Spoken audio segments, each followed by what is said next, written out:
Do you know, if you study people who are at the pinnacle of anything, you recognize that to get there, motivation was maybe 1% of the formula. Maybe. 1%.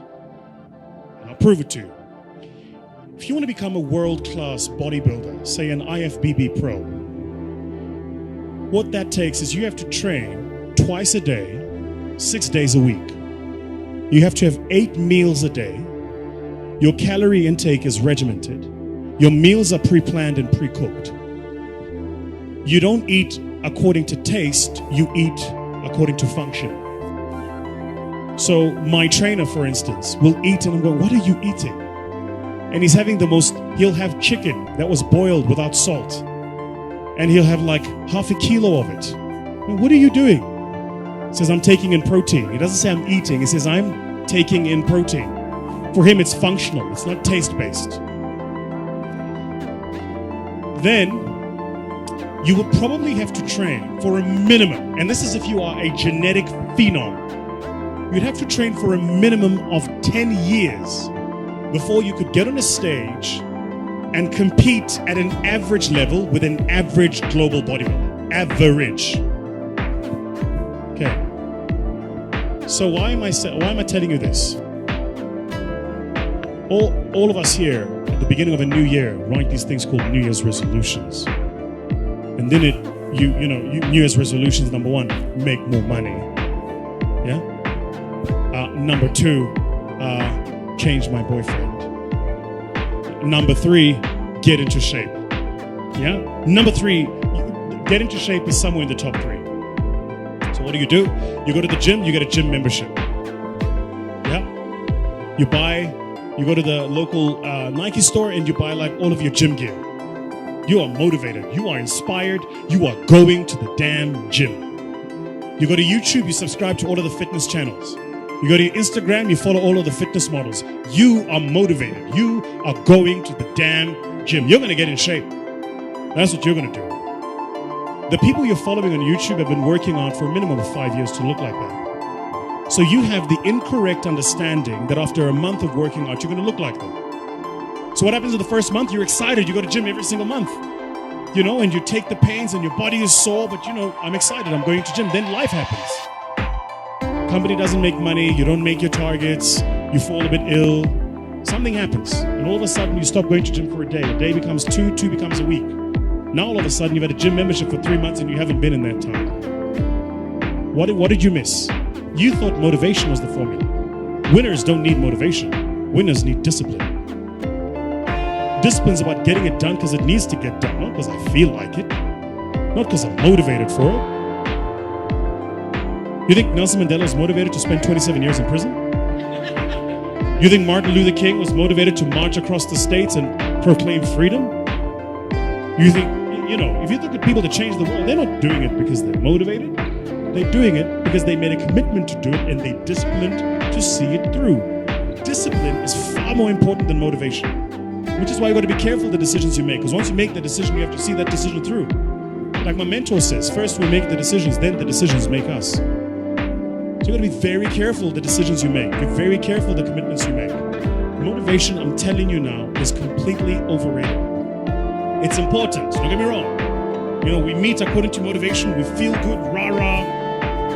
That'll fade. You need a stronger will and a deeper commitment to see things through. One of my key phrases for the whole day: disciplines work miracles. Disciplines work miracles. And here's the first piece that works miracles. Number 1, do what you can. Do not let neglect grab you by the throat. Don't let neglect stall you on your path toward prosperity and health, being able to become powerful, influential, rich beyond wildest imagination. Don't neglect what you can do. If you can read, read. If you can change, change. If you can grow, grow. If you can take one step, take one step. Do not neglect to do whatever you can do at the moment. Of course, you can't run a multi-billion-dollar business today. Mark couldn't either 10 years ago.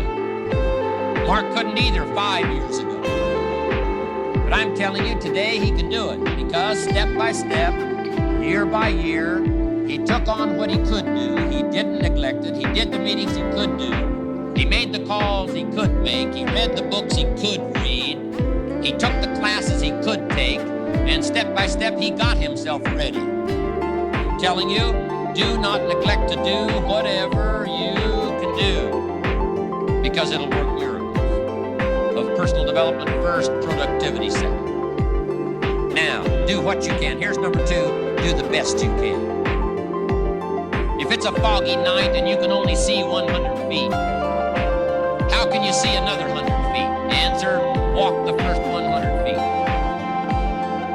Walk as far as you can see, and then you can see some more. And walk as far as you can see, and then you can see some more. So what you picked up here, just do it as far as you can see it. And I promise you, if you'll execute as far as you can see it, you'll be able to see more. Do that, then you can see more. And finally, get in tune of doing the best you can. And you'll have the activity that'll develop the disciplines that will set this sail so that you can say it doesn't matter how the wind blows. I'm prepared. For some people, they see discipline as sort of an ugly word. Don't talk to me about discipline. But what you must understand is discipline is a most incredible creative force. Discipline builds a career. Discipline develops good health. Discipline forms the most incredible marriage. Discipline puts together a friendship that won't quit forever. Discipline develops skills that can be magnified, and touch the world. Discipline opens up music.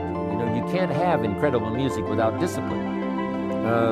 In fact, we call them the disciplines. We call architecture and music, and we call playing an instrument. We call sculpturing. We call painting. We call writing, composing. We call those the disciplines.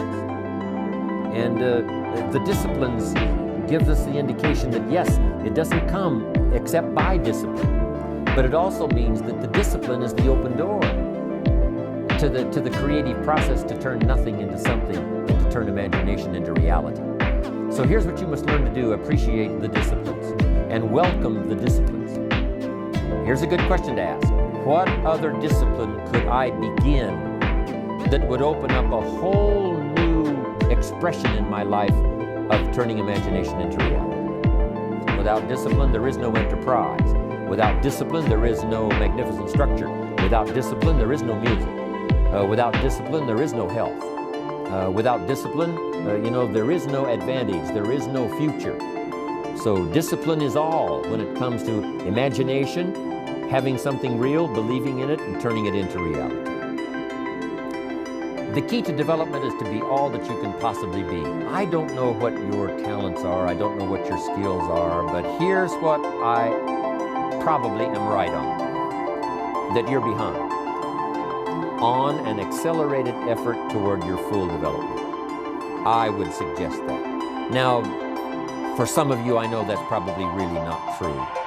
But even as I look at my own life, because,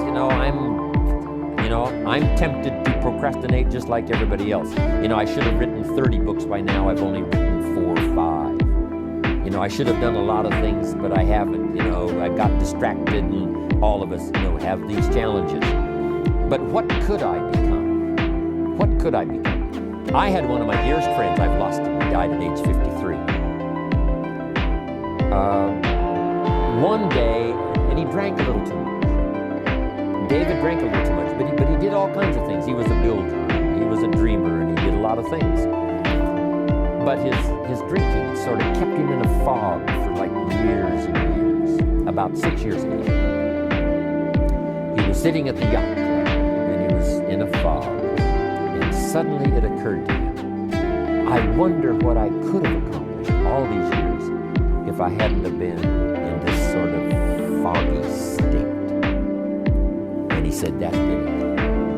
In the last 6 years before he died, he was free. And he accomplished some incredible things that last 6 years.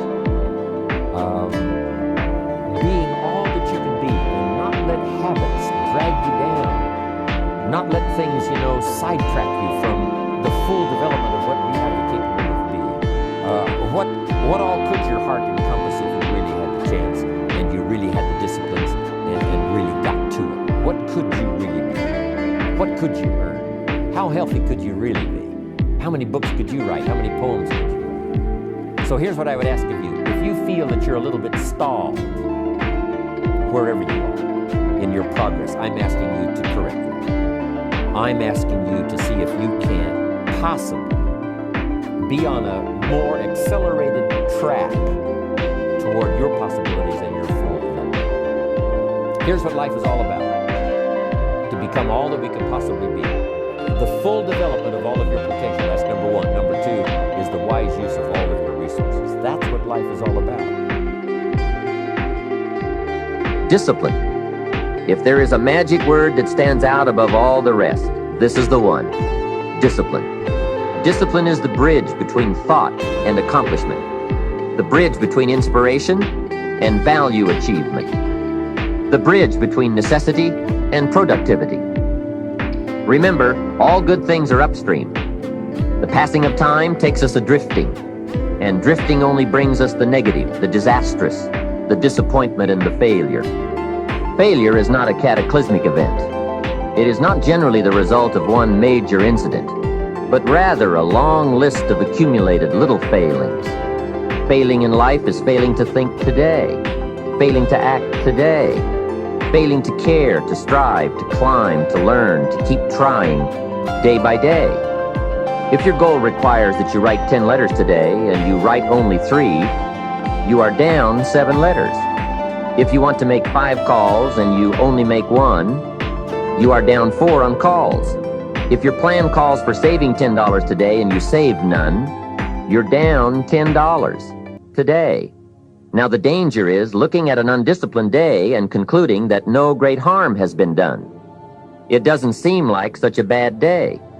But add up these days to make a year, and then add up those years to make a lifetime, and perhaps you can now see how repeating today's small failures can easily turn your life into a major disaster.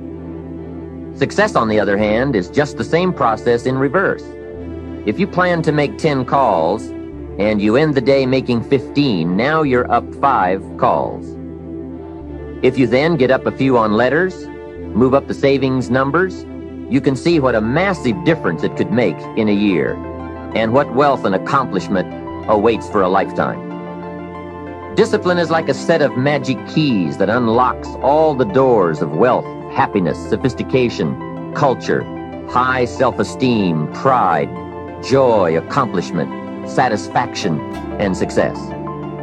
The first key to discipline is awareness of the need for and the value of discipline, and especially the discipline to make the changes. What will it take? What must I do?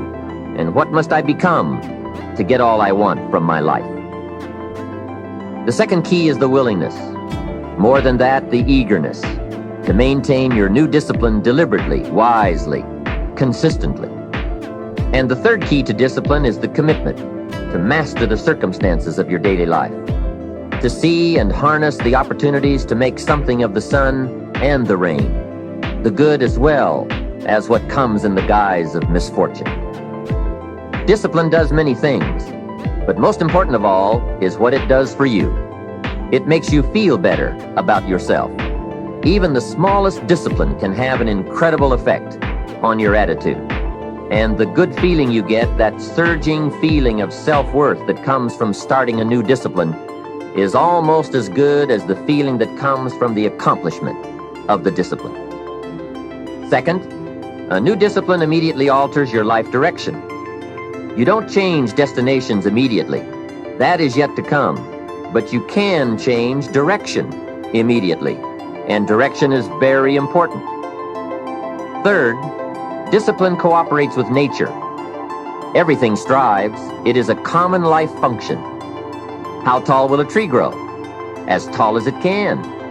Everything strives to become all it can possibly be. And that striving to become is what discipline is all about. Disciplining ourselves to fulfill our natural potential to become all that we can be. And finally, Discipline attracts opportunity. Opportunity is always looking for ambition and skill in action. Discipline taps the unlimited power of commitment. The human will in action, driven by inspiration, enticed by desire, tempered by reason, guided by intelligence, can bring you to that high and lofty place called the good life. So start the new process. You can begin a new habit no matter how small it is. Small isn't important. Whether or not you start and whether or not you continue are all that is important. So to have a prosperous life, start a prosperity plan. To become wealthy, start a wealth plan.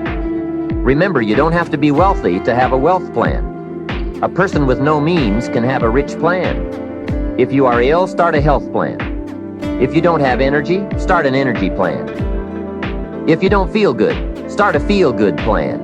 If you're not smart, start a smart plan. If you can't, start a can plan. If you haven't, start a have plan. Anyone can. Even a bad person can start hearing good messages and reading good books. Recognize that the start of the better life, the happy life, the wealthy life is today. This is exciting. Both the process and the result can begin today. Start the new journey today. If you think of a new idea, today is the day to begin the discipline of putting that idea into action. Set this day up as a long, busy, exciting start for your new life. Get your first book for your new library today. Begin your new practice of setting goals today. Start clearing out a drawer of your new orderly desk today. Start eating an apple a day on your new health plan today. Put some money in your new investment for fortune account today. Start reading with intensity for your new wealth of mind plan today. Write a postponed letter today. Make a delayed telephone call today. Pick up your camera and take a picture of something to start your new treasury of photographs today. Get some momentum going on your new commitment to the better life. See how many activities you can pile on in this first day. Go all out. Break away from the negative downward pull of gravity. Start the thrusters going. Prove to yourself that waiting is over, hoping is past, and that faith and action have now taken charge. It's a new day, a new beginning for your new life. With discipline, you can't believe the list of positive moves you can make in the first day of your new beginning.